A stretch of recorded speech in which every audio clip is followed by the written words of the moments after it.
వర్గం సంబంధించిన పెద్దలు కూడా ఇది ధనాపురంలో జరిగిన ఇన్సిడెంట్ ఏదైతే ఉందో అది వైఎస్ఆర్సీపీ వాళ్ళ కుట్ర అని వాళ్ళు మాట్లాడడము చాలా సిగ్గుచేటని కూడా నేను తెలియజేస్తున్నా. ఈ మాట నేను ఎందుకు అంటున్నానంటే 16వ తేదీ దానాపురంలో గౌరవ శాసనసభ్యులు ఒక ప్రోగ్రాం చేయడం జరిగింది. మరి గ్రామ సర్పంచ్ ఆ గ్రామానికి ప్రథమ పౌరుడైనటువంటి గ్రామ సర్పంచ్ చంద్రన్న గారుని మళ్ళీ ఒక కట్ట అంటే ఆ ఊరిలో జరుగుతున్నటువంటి ప్రోగ్రామ్ లో ఒక కట్ట దగ్గర మరి వాళ్ళ ప్రోగ్రాం ఏర్పాటు చేయడం జరిగింది. ఆ ప్రోగ్రామ్ లో భాగంగా గౌరవ సర్పంచ్ అన్న గారు అక్కడ ఉండడం జరిగింది. మరి అక్కడే ఉన్నటువంటి గౌరవ శాసనసభ్యులు మళ్ళీ ఎక్కడో దూరంగా నిల్చున్నటువంటి సర్పంచ్ గారిని రమ్మని పిలవడం జరిగింది. పిలిచిన తర్వాత వీడియో అందరూ కూడా చూశారు. మేము కూడా చూసిన తర్వాత చాలా బాధపడడం జరిగింది. అంటే స్వతంత్రం వచ్చే 75 సంవత్సరాలు దాటినా కూడా ఇంకా కుల వివక్ష అంటరాంతనానికి గురవుతున్నటువంటి మా దళిత జాతిని చూసి మేము చాలా బాధపడ్డాము. అంటే ఆ వీడియో చూస్తే చాలా బాధ అనిపించింది. ఆయనేమో పిలుస్తారు, గౌరవ శాసనసభ్యులు పిలుస్తారు, పక్కన ఎవరో ఎస్సీ అని అనే లోపల క్రిస్టియనా అని ఆయన క్వశ్చన్ చేస్తారు. క్రిస్టియనా అనే లోపల పక్కనటువంటి వాళ్ళ చెల్లెమ్మ, ఆమె అంటే ఇంతకు ముందు ఎమ్మెల్యేగా పోటీ చేశారు, అదేవిధంగా ఫుడ్ కార్పొరేషన్ మాజీ డైరెక్టర్ గా పనిచేశారు, అదేవిధంగా ఇప్పుడు ఏదో మళ్ళీ మెంబర్ ఏదో ఉన్నట్టున్నారు. ఆమె అంటే అక్కడ ఎమ్మెల్యే గారికి చెప్తూ వాళ్ళ అన్నగారికి ఎస్సీ అంటే వై అన్నారు. వై అంటే అన్న వాళ్ళు ఎస్సీ కదన్నా. ఆ చెల్లెలు చెప్పినటువంటి మాటలు మరి 2,60,000 మంది నా పిల్లలు అన్నటువంటి గౌరవ శాసనసభ్యులు మళ్ళీ ఆ చెల్లి చెప్పిన మాట పక్కన పెట్టి, అమ్మ ఆయన ఈ ఊరికి నాకన్నా ప్రథమ పౌరుడు, నేను ఆదోనికి ప్రథమ పౌరుడు అయితే ఆయన ఈ గ్రామానికి ప్రథమ పౌరుడు, ఆయనకి మనం గౌరవించాలా అని చెప్పేసి అని పక్కన నిల్చుకోబెట్టింటే బాగుండేది. కానీ అక్కడ ఆయన కూడా లోపల ఉంది. అంటే వీళ్ళు ఎస్సీ అనేది ఒక అంటే ఆ మాట అంతరానితనంగా చూసే అలవాటు ఆయనకు కూడా ఉందని నేను అనుకుంటా. ఎందుకంటే పక్కన నిల్చుకోబెట్టుకుంటే మాకు అనిపించేది కాదు. అది కూడా రమ్మని పిలిచి కాళ్ళ దగ్గర, అంటే ఇప్పటికీ మా జాతి అక్కడే నలుగుతూ ఉంది, 75 ఏళ్ళు దాటినా కూడా అక్కడే నలుగుతుంది. మరి ఇంత సొసైటీలో ఈ కంప్యూటర్ కాలంలో కూడా మళ్ళీ చేయి చూపిస్తూ అక్కడ ఉన్నటువంటి ఆమె కృష్ణమ్మ గారు కూడా ఇక్కడ నిల్చుకో కాళ్ళ దగ్గర అన్నట్టుగా అనిపించింది. మేము ఒకటే తెలియజేస్తున్నాం, ఈ రోజు క్షమాపణలు చెప్పినారని కూడా మేము ఏదో మీడియాలో చూసాము. మీరు క్షమాపణ చెప్పాల్సింది బాధితుడు లేకుండా ఏ విధంగా క్షమాపణ చెప్తారు? మీరు క్షమాపణ చెప్పినా కూడా ఈ రోజు మీ ఆ పోస్టులో ఉండడానికి అర్హత లేదని కూడా నేను తెలియజేస్తున్నా. వెంటనే మీ పోస్టులకి రాజీనామా చేయాలని. ఎందుకంటే ఈ రోజు దళితులు కూడా మీకు ఓట్లేస్తేనే మీరు ఆ గద్దెనెక్కినారు, మీకు ఆ పోస్టులో ఉండే అర్హత లేదని కూడా నేను తెలియజేస్తున్నా. బాధాకరం ఏమంటే 16వ తేదీ జరిగినా కూడా అవతల పెద్దలు కూటమి నాయకులు ఉన్నా కూడా అడవి సామాన్యంగా అంటే కార్యకర్తలు నాయకులు 3 పార్టీ నాయకులు అక్కడే ఉన్నారు. కనీసం ఏదైనా చంద్రయ్యని దగ్గర రాని పిలిచినప్పుడు కూడా అలా కాదు సార్ అని వాళ్ళు సర్దుకుంటారేమో అనే ఆలోచనతోన చూస్తే కూడా వీడియోలో కూడా ఆమె కృష్ణమక్క పెద్దలు 2004 నుంచి పోటీకి మా సాయిప్రసాద్ రెడ్డి మీద దిగింది. కానీ ఆమెకనే మన విఘ్నత ఉందని ఆలోచించాను ఆ రోజు కూడా. కనీసం ఒక మాట అని చెప్పి దగ్గరలో చెవులో చెప్పేసి కింద దిగి మాట్లాడతారు అనుకున్నాను. ఎస్సీ అని ఒక ఎమ్మెల్యే గారు చెప్తున్నారు. ఆ ఎమ్మెల్యే గారు చెప్పడం వల్ల ఎట్లా జరుగుతుందంటే వీళ్ళు గురువు కూడా అలాగే మాట్లాడినారు 2017లోన. ఎస్సీ కడుపులో ఎవరైనా పుట్టగలరాలి, వీళ్ళు గురువుకే విజ్ఞత లేదు, ఇక శిష్యులకి ఎందుకు ఉంటుంది? ఆ రోజు ఎస్సీల పైన విపక్షత చూపుతూ ఎస్సీ కడుపులో ఎలా పుట్టాలని చంద్రబాబు నాయుడు స్వయాన ముఖ్యమంత్రి ఆ రోజు మాట్లాడినారు. ఈ రోజు ఆయన శిష్యులు కూడా అదే బాటలో నడుస్తున్నారు. కొత్తగా ఏం లేదు. ఈ 78 సంవత్సరాల్లో స్వతంత్రం వచ్చిన తర్వాత కూడా మా దళితులు అనగదొక్కుతున్నారంటే వీళ్ళ కాలం నుంచే నలిగిపోతున్నారు. కాబట్టి ఇది కూడా రాబోయే కాలంలో ఏ నాయకుడు మాట్లాడాలన్నా, ఎస్సీ గురించి మాట్లాడాలన్నా, కుల విపక్షత మాట్లాడాలన్నా కూడా భయపడాలనే విధంగా మేము ఒకే నాయకులైనా కూడా వైఎస్ఆర్సీపీలో ఉన్నా కూడా టీడీపీలో ఉంటే కూడా ఎక్కడున్నా సరే మనం ఎస్సీలు కదా. ఆ రోజు అవమానం జరిగినా మీరు అక్కడ లేరా? కనీసం ఒక మాట మాట్లాడలేదు. ఇప్పటివరకు ప్రెస్ మీట్ పెట్టి తెలుగుదేశం వాళ్ళు కానీ వైసీపీ కానీ ఇంకోటి కానీ. ఈరోజు మీకోసం ఎదురు చూస్తున్నాం. ఈయన ఎమ్మెల్యే తండ్రి లాంటి వాడు, మాకు ఎస్సీలో కలపండి ఎస్టీలో కలపండి అని ప్రతి మైక్ పట్టుకొని ప్రతి పోరాడుతానని ప్రతి ఉన్న మైక్ దొరికితే దాన్ని కొరికేస్తుంటాడు. మరి ఆ రోజు ఏమైంది? నేను కృష్ణ ఎస్సీ అంటే అవును ఉంటామని మేమంతా సమానత్వాన్ని కింద దిగొచ్చు కదా. సరే ఊరు కట్టుబాట్ల పరంగా పైకి ఎక్కువ గుడి కాదు కదా, కట్టే కదా, అది మరణ శాసనమా నీకేమన్నా? నువ్వు కింద దిగొచ్చు కదా. ఒక ఎమ్మెల్యే తండ్రి లాంటి స్థానంలో ఉన్నావు. ఎస్సీలు 40,000 ఓట్లు ఉన్నారు ఇక్కడ ఆదంలోనా, నీ 40,000 ఓట్లు వద్దా నీకు? సరే రేపు మున్సిపల్ ఎలక్షన్ కూడా ఇదే దమ్ముతో మాట్లాడండి. మాకు ఎస్సీ ఓట్లు వద్దని కేసి ఎమ్మెల్యే ఉండి ఒక తండ్రి స్థానంలో ఉండి ఖండించేది ఈ విధంగా రెస్పెక్ట్. ఆమెమో తప్పుగా మాట్లాడిందే, నువ్వేమయ్యా నువ్వేం మాట్లాడినావా నువ్వు? సరే ఇక్కడ రా అన్నావు. కాబట్టి ఎమ్మెల్యే గారు మీ పైన గౌరవం ఉండేది ఇంతవరకు, ఈ సంవత్సరం వరకు. డాక్టర్ మీరు మాలాంటి మోటోలు కాదు, మీరు డాక్టర్లు, మీరు 130 హాస్పిటల్ రన్ చేస్తున్నారు. మీరు కనీసం విషయం జరిగిన తర్వాత సర్పంచ్ని పిలిపించుకొని పర్సనల్గా మీరు మాట్లాడినారా? ఎక్కడ పోతుంది ప్రపంచం ఇది? ఇంకా మీ కాళ్ళ దగ్గర అనుగుతూనే ఉండాలా మేమేమన్నా? ఇంకొకసారి ఇలాంటి ఏమైనా జరిగితే, మా ఎస్సీ పైన ఏమైనా జరిగితే తర్వాత ఏం జరుగుతుందో చెప్పము, చూపిస్తాం అంతవరకే. దీన్ని బట్టి ఈ అవకాశం ఇచ్చిన పెద్దలకు మా సాయి ప్రసాద్ రెడ్డి కూడా ఫోన్లో చెప్పినారు, అయ్యా మీరేం గొడవలు పోతండి, ఇలాంటివి ఎన్నో జరుగుతుంటాయి. వాళ్ళు కూడా ఎమ్మెల్యే వాళ్ళ పార్టీ వాళ్ళు ఏమన్నా విమర్శిస్తారేమో, అంతదాకా ఊకే ఉండనందుకే 3 రోజులు ఊకే ఉన్నాం. కాబట్టి ఎమ్మెల్యే గారు ఇకనైనా ఆలోచించి దగ్గరుండి ఎవరైతే నాయకులు ఉన్నారో, దళిత నాయకులు ఉన్నారో వాళ్ళు గౌరవించాలని కోరుకుంటూ ఈ అవకాశం ఇచ్చిన పెద్దలకు నా యొక్క హృదయపూర్వక ధన్యవాదాలు. 23వ వార్డు ఇన్ఛార్జ్ గోవిందరాజు. ఎమ్మెల్యే పర్యటన భాగంలో ఆ రోజు గ్రామం మొత్తం చుట్టూ తిరుగుతూ పర్యటించారు. ఆ పర్యటనలో సర్పంచ్ కూడా తిరగడం జరిగింది. గుడైనా బడైనా స్టేజ్ అయినా మొదట ప్రతినిధిగా ఎన్నుకోబడిన దానాపురంలో మొదటి వ్యక్తి ఎవరు అంటే సర్పంచ్. ఏ సభ జరిగిన గ్రామంలో మొదటగా సర్పంచ్ని స్టేజ్ మీదకి పిలిచేదే భావన అక్కడ ఉండాలి. కానీ అక్కడ ఒక దళితుడు సర్పంచ్ అయినందుకు అక్కడ కుల వివక్షత జరిగిందని మేము ఈరోజు వైఎస్ఆర్సీపీ పార్టీ తరఫున ఖండిస్తున్నాం.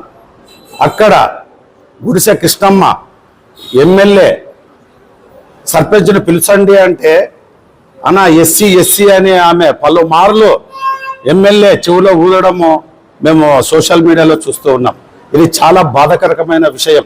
ఇంకో విషయం ఏమంటే ఆయన్ని రమ్మంటున్నారు, అవమానంతో ఆయన వస్తున్నాగా ఎమ్మెల్యే గారు అవహేళన చేస్తూ ఉండట్లే అనే విధంగా కుల వివక్షకు గురి అయ్యేటట్లు ఆయన మాట్లాడడం విధము మాకు చాలా బాధాకరం జరిగింది. కాబట్టి వాళ్ళ ఇద్దరు ఎమ్మెల్యే పదవికి ఆయన రాజీనామా చేయాలి. అదేవిధంగా గుడిసె కృష్ణమ్మ గారు కూడా తెలుగుదేశం సభ్యత్వము పార్టీ తరఫున ఇవ్వకూడదని మేము మా పార్టీ తరఫున తెలుగుదేశం పార్టీ వారికి కూడా మేము చెప్తున్నాము మీడియా ద్వారా. కాబట్టి మేము ఆ సర్పంచ్కు ఎక్కడ అవమానం జరిగిందో అదే ఊర్లోనే, అదే దానాపురంలోనే అక్కడే క్షమాపణ చెప్పి తీరాలని మేము వైఎస్ఆర్ పార్టీ తరఫున డిమాండ్ చేస్తున్నాము. నా పేరు YP Gangadhar, Adoni town general secretary. దానాపురంలో జరిగిన సంఘటన గురించి ఈ వైఎస్ఆర్సీపీ పార్టీ తరఫున మేము ఈ ప్రెస్ మీట్ పెట్టడం జరిగింది. ఈ మీటింగ్ వచ్చిన విలేకరులకు, పాత్రికేయులకు ముందుగా వందనాలు. ఈరోజు పొద్దున ఎమ్మెల్యే గారు తర్వాత కృష్ణమ్మక్క వీళ్ళ ప్రెస్ మీట్ పెట్టి మా దళిత సోదరులు పక్కలో పెట్టుకొని క్షమాపణ కోరడం దాని గురించి ప్రెస్ మీట్ పెట్టడం జరిగింది. ఆ వీడియో నేను ఇంకా టోటల్గా చూడలేదు, కానీ దాంట్లో ఒక విషయం చెప్పడం జరిగింది. ఇదంతా వైఎస్ఆర్సీపీ కుట్రే అని చెప్పడం జరిగింది. అదొక్క మాట మాత్రమే నాకు తెలిసింది. మీకు ఇంకా టోటల్ వీడియో చూడాలా. వైఎస్ఆర్సీపీ కుట్ర అనే దానికి ధనాపురంలో ప్రోగ్రాం జరిగేటప్పుడు మీరు మా ఇన్ఛార్జ్ అయినటువంటి సాయి ప్రసాద్ రెడ్డి గారి ఆదేశాల మేరకు వెళ్ళినట్టారా మీరు? లేకపోతే మా నాయకుడు యువ నాయకుడు అయినట్టే మా మనోజ్ రెడ్డి గారి ఆదేశాల మేరకు మీరు పోయిటారా? మీరు మీ కూటమి ప్రభుత్వం మీ సొంతంగా ఈ ప్రోగ్రాం మీరు జరుపుకుంటున్నారు. మీ సొంతంగా మీరు జరిగేటప్పుడు సర్పంచ్ని ముందు పెట్టుకొని జరపాల్సిన ప్రోగ్రాం మీదది. ఆయన పక్కన పెట్టడం జరిగింది. ఆ ప్రోగ్రాంలో ఆయన పిలిచడంలో మీ బాధ్యత పరంగా నాకు పిలుస్తున్నావు, ఓకే, మేము దాన్ని కూడా మేము గౌరవిస్తున్నాము. కానీ పక్కనున్న కృష్ణమ్మ ఎస్సీ అనడం గురించి అంటే ఆయన క్రిస్టియన్ అని అంటున్నాడు. క్రిస్టియన్ అంటున్నారు, సరే క్రిస్టియన్ అయినా సరే ఎక్కకూడదా? తర్వాత ఎస్సీ అంటున్నారు, మరి ఎస్సీ అయితే వ్యక్తి కూడా ఎక్కకూడదా? ఇలాంటి తప్పులు మీరు చేస్తూ మా మీద రుద్దడం ఏంటి అసలు? మా పార్టీ పైన అనడం ఏంటి అసలు? ఈ వైఎస్ఆర్సీపీ కుట్ర అనడం ఏంటి? ఏదైనా సరే, ఎటువంటిదైనా సరే, ఎవరైనా సరే మా మీద మోపాలి అంతే. సరే మోపినారు, ఇంతకుముందు మోసుకున్నాం, ఏదో మేము ఓడిపోయినాము, 11 సీట్కి ఇచ్చినారు, అయిపోయి మా మీద ఇంకా ఎందుకు రుద్దేది ఇట్లా తప్పులు? మీరు చేసేది చేసి మీరు మా మీద దయచేసి రుద్దద్దండి. మేము ఒకటి అడుగుతున్నాము, దళితుల్ని అనడం మీరు ముమ్మాటికి తప్పు, ఎస్సీలు అనడం తప్పు. దానికి మేము ఏం చేయాలో మా శాయశక్తుల, మా సోదరులు, మా దళిత సంఘాలు అన్ని కలిపి మేము ఆల్రెడీ నిర్ణయాలు తీసుకోవడం జరిగింది. మా పార్టీ తరఫున కూడా నిర్ణయాలు తీసుకుంటాం. మేము రేపు ర్యాలీ చేయడానికి, తర్వాత సబ్ కలెక్టర్కి మెమరాండం ఇవ్వడానికి జరుగుతుంది. ఇది విషయం పక్క. ఇంతేగాని వైఎస్ఆర్సీపీ అనే మాట పొరపాట్లో కూడా మీరు అనద్దండి ఇంకా. ఎందుకంటే అది మాకు తెలుసు, అది ఏది మీరు మాటకి మీరు తప్పు చేసిన విషయం మాకు తెలుసు. అందుకే దయచేసిగా రేపు మేము చేయే ప్రోగ్రామ్కి మేము దళిత సోదరులు అందరూ వచ్చి మిగతా పార్టీలు కూడా మాకు మద్దతు తెలుపుతారని చెప్పి సభపూర్వకంగా నేను కోరుకుంటున్నాను. Thank you. మొన్న సోమవారం దానాపురంలో కూటమి ప్రోగ్రాం జరిగింది. ఆ ప్రోగ్రాంలో నా సర్పంచ్ని, ఒక దళిత సర్పంచ్ని, చంద్రన్ అనే వ్యక్తిని, మా సర్పంచ్ని అవమానపరిచారని మీడియాలో చాలా అది వైరల్ అవుతుంది. నేను వాళ్ళకి ఒకటే చెప్పేది, అక్కడ సర్పంచ్ అయినా ఒక కులం కాదు, ఒక మతం కాదు, ఒక కులానికి సంబంధించింది కాదు. మీరు ప్రోగ్రాం జరిగేటప్పుడు సర్పంచ్ అని పిలిచి స్టేజ్ మీద పిలిచడం మన ధర్మం. ఒక ప్రజాప్రతినిధిగా, మనకు రాజకీయ అనుభవంగా ఈరోజు మీరు ఎమ్మెల్యే ఉండి, ఒక శాసనసభ్యుడు ఎమ్మెల్యేగా ఉండి, పక్కన ఒక ఎక్స్ఎమ్మెల్యేగా పోటీ చేసిన కృష్ణమ్మక్క ఉండి, మీరు ఒక స్టేజ్ మీద పిలిచేటప్పుడు అక్కడ కులం అవసరం లేదు, మతం అవసరం లేదు. సర్పంచ్గా ప్రజలు ఎన్నుకున్న ప్రజాప్రతినిధిగా ఇక్కడ ఈ ప్రోగ్రామ్ స్టేజ్ మీద సర్పంచ్ రావాలని గౌరవంగా పిలుచుకున్నారు. అంతేగాని అక్కడ కులం విషయం ఎందుకు వచ్చింది? కులం టాపిక్ అవసరమా?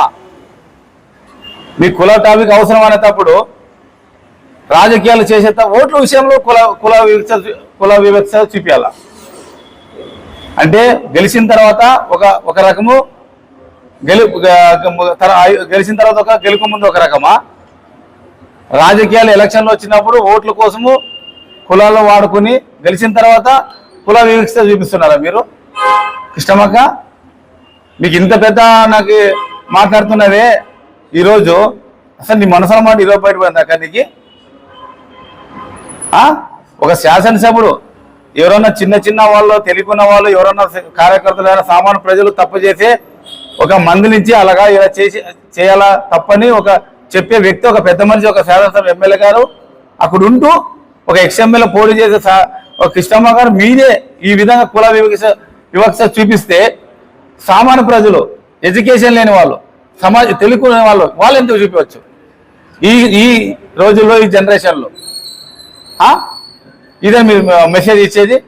ఇలాంటి వాళ్ళని పార్టీలో పెట్టుకుంటున్నారా? ఇలాంటి వాళ్ళు పార్టీలో ఈరోజు రాజకీయాల్లో అనుభవిస్తున్నారా? అసలు మీకు రాజకీయాల్లో చేసేటప్పుడు కనీసము ఆలోచన లేదా? సర్పంచ్ విషయంలో మీ కులం ఎందుకు వచ్చింది అక్కడ? గౌరవంగా సభలో స్టేజ్ మీద పిలుచుకుని గౌరవించిపోయే చిన్న విషయాన్ని మీరు ఈ విధంగా అంటే మీ కులం అంటే అంత పిచ్చి, కులం అంటే అంత ఎస్సీ అంటే మీకు అంత ఓర్వలేక ఈరోజు టీడీపీ కూటమి నాయకులు గుర్తించుకోవాలా. మళ్ళీ స్టేజ్ పైన నానాను ప్రెస్ మీట్ పెట్టేవాళ్ళు, నానాను మాట్లాడే మన ఉన్నత హోదాలో ఉండే కూడా ఏకవచనంతో మాట్లాడే వ్యక్తులు కూడా ఈరోజు మా ఎస్సీలు కూడా ఈరోజు కళ్ళ ముందే మీకు జరుగుతుంది. ఈరోజు కుల వివక్షత మరి మీరు ఎందుకు ఖండించలేదు? ఈరోజు పార్టీలకి, కులాలకి, దయచేసి మతాలకి అతీతంగా మనము ఒక ప్రజాప్రతినిధిగా వాయించాల. ఈరోజు అందరూ ఓట్లు వేస్తే మనం ఈరోజు మనం ప్రజాప్రతినిధులు అయితాం. అందరూ సహకరిస్తే ఈరోజు మనం ఒక లీడర్ అయితాం. అన్ని కులాల మతాలు సహకరిస్తే ఒక పార్టీ నిలబడుతుంది. అటువంటిది ఈ రోజుల్లోన ఒక చదువుకున్న వెళ్ళా మీరు ఒక శాసనసభ్యుడు ఉండి కూడా కనీసం అక్క సర్పంచ్ చేసేటప్పుడు అవసరం క్యాస్ట్ అడగడం పెద్ద తప్పు ఇది. అక్కడ మళ్ళీ అడిగిన తర్వాత ఎవరైతేనేమ్మా రమ్మను శ్రేణి గౌరవ సర్పంచ్ గారిని ఎమ్మెల్యే ఆపదం వాడాల. అక్కడ పక్కన అక్క చెప్తే అట్లా దానికి క్రిస్టియన్సా, ఎస్సీయా, ఇంకా కులమా, మనకు అవన్నీ అనవసరం. ఒక శాసనసభ మనం ఉన్నప్పుడు, ఒక ప్రజాప్రతినిధిగా ఉన్నప్పుడు ఎక్కడ కులము, ఏమిట్లా కులము, ఏ విధంగా చూపిస్తారు కులము? మీకు ఏదైనా కులం, మీకు ఏదైనా రాజ్యాంగంలోనే లేదు, సమాజంలో లేదు, మీకు ఏదైనా సృష్టిలో దేవుడు ఏమన్నా మీకు రాసిపెట్టే చెప్పండి, చూద్దాం, దానికి నిలబడదాం. మీరు ఈరోజు మా ఎస్సీని ఓట్లు వేయించుకుని ఈరోజు మీరు గెలిచి ప్రభుత్వం ఏర్పడిన తర్వాత ఈరోజు మా కుల వివక్షని ఈరోజు మళ్ళీ మరి బయట పెడతారా మీరు? నాకు ఒకటే, నాకు సామాను అమాయకులైనా నేను అదేదో జరిగిపోతా అనుకుంటాను. ఇద్దరు అక్కడ ఒక శాసనసభ, ఒక ఎమ్మెల్యే పోటీ అక్క ఉండి కూడా ఈ రోజు మీరు చేసిన పనికి, ఈరోజు చేసిన పొరపాటు అక్కడ ఈరోజు సమాజము మొత్తము మీరు కూటమి నాయకులు తల తెచ్చుకునే పరిస్థితి తీసుకొచ్చినారు. మీరు ఈరోజు ఎంతోమంది నాయకులు, ఎంతోమంది ఎమ్మెల్యేలు అయినారు, కానీ ఎక్కడ ఇలాంటి సభ ప్రోగ్రాంలో మాట్లాడరు. మళ్ళీ పిలిచిన తర్వాత నువ్వు కిందుండు, నువ్వు ఇక్కడ నిలబడు, అక్కడ నిలబడు, మీకే హోదాలు ఉండవని నిలబడుతున్నారు. ఆయన పైన ఒక ఎమ్మెల్యే గారు తప్పితే మీకు ఏ హోదాలు ఉండవని మీరు స్టేజ్ మీద మాట్లాడుతున్నారు. మీకు సరిగా వాడు మెంబర్ అని తెలియకుండా మీరు ఈరోజు ఒక గెలిచిన మెంబర్ని మీరు కుల వివక్ష చూపిస్తూ నువ్వు ఇక్కడుండు అని మీరు చెప్తారా? మీకంతా పొగరా, అంత అహంకారమా మీకు? నేను ఒకటే కోరుతున్నాక మీకు, దయచేసి మీరు ఏ హోదాతో మీరు అక్కడ ఒక సర్పంచ్ కింద నిలబెట్టమంటున్నారు? మీరు ఏమైనా ప్రజాప్రతినిధులా? మీకు ఎంచకుండా నామినేట్ పోస్టుల్లో మీరు ఈరోజు వాసి ఇచ్చేవాళ్ళు, ఒక ప్రజాప్రతినిధి అన్ని కులాలతో ఓటేసిన ఒక సర్పంచ్ని, గౌరవమైన వ్యక్తిని, అది బీసీయా, మైనార్టీయా, కమ్మారెడ్డి అని ఎవరైనా ఒక సర్పంచడా ఆ వ్యక్తిని గౌరవించాలి. మన ధర్మం అది. అలాంటి ఆలోచించే ఇడిచిపెట్టి మీరు ఈ విధంగా మాట్లాడతారా? దయచేసి రాజకీయ నాయకులు, మేధావులు తెలుసుకునేలా, మనం ఓటు అడిగేటప్పుడు అందరినీ ఏ విధంగా అడుక్కుంటామో, గెలిచిన తర్వాత గెలిచినా ఓడినా మనము అదే విధంగా ప్రేమించాలా. ఏ కులమైన, ఏ మతమైనా, ఏ క్యాస్ట్ అయినా. ఎక్కడ రాజకీయాలు ఇలాంటివి ఉన్నప్పుడు ఎవరికి శాశ్వతంగా రాజకీయాలు చేయలేరు. అది తెలియక చేయొచ్చు, కానీ తెలిసినప్పుడు దయచేసి రేపంతా నీకు ఇష్టమని నామినేట్ పోస్ట్ కూడా రాదు. ఇంకా అలాంటి వాళ్ళు పార్టీలో కూడా మీరు పెట్టుకోవద్దండి దయచేసి. ఎందుకంటే అంతో ఇంతో ఎన్టీఆర్ అది గౌరవ ఒక పార్టీని స్థాపించినారు. ఒకది ఆ పార్టీని ఈరోజు అలాంటి మేధావులు, గొప్పలు స్థాపించిన పార్టీ మీలాంటి వాళ్ళు వచ్చి ఇలా అది పెట్టిన పార్టీ ఏదో తెలుసా? మీరు చెప్పుకునే ప్రోగ్రాంలా బీసీ వర్గాల పార్టీ అంటున్నారు. ఈరోజు మీరు ఏం చెప్తున్నారు? మీరే ఈరోజు కుల వివక్ష చూపిస్తున్నారు ఆ పార్టీలో ఉండి. అలాంటివి మానుకోండి దయచేసి. ఎమ్మెల్యే గారు మీకు ఒకటే చెప్పేది, ఇలాంటి వాళ్ళు మీకు తెలుగు కానీ దయచేసి ఆలోచించండి. రాజకీయాలు చేసేటప్పుడు రాజకీయాలు చేయండి, ఈ కుల వివక్ష రాజకీయాలు చేయొద్దండి దయచేసి. అందరూ ఓట్లేసే ప్రజాప్రతినిధి అయింటాము. ఈరోజు సర్పంచ్ని అవమానించినారు, చాలా పెద్ద పొరపాటు. మళ్ళీ దానికి సారీ, తప్పు. సర్పంచ్ పేరు కూడా తెలియదు మన శాసనసభ గారికి. చంద్రన్న అంటే ఆనంద్ అంటున్నాడు, ఆనంద్ అంటే చంద్రన్న. అసలు మీరు ఎక్కడ ఉన్నారో ఈరోజు? ఎందుకు అంటే మిమ్మల్ని కాదు, ఓట్లేసిన ప్రజలు అనాలి. మేము ఓటేసేటప్పుడు ఆలోచించాలా.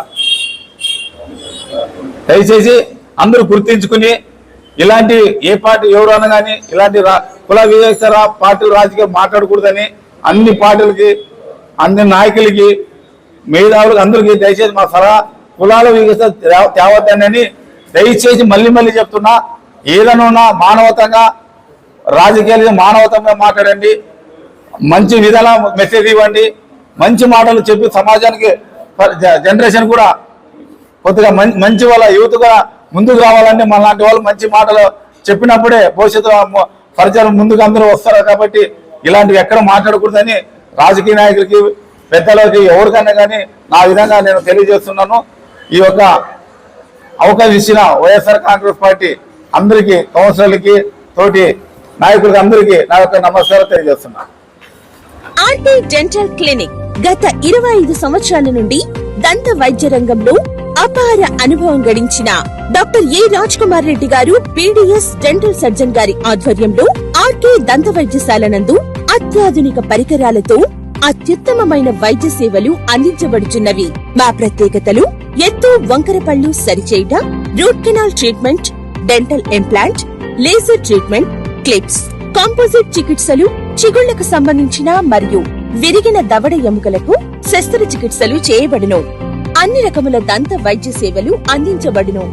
ఆనిముత్యాల్లాంటి మీ దంతాల సంరక్షణకై మీ అందమైన చిరునవ్వుకు మరింత అందాన్ని చేకూర్చేందుకు విచ్చేయండి RK dental clinic, shop number 19/417, first floor, Balaji complex, B new mobiles పైన, మున్సిపల్ స్కూల్ ఎదురుగా, ఆదోని.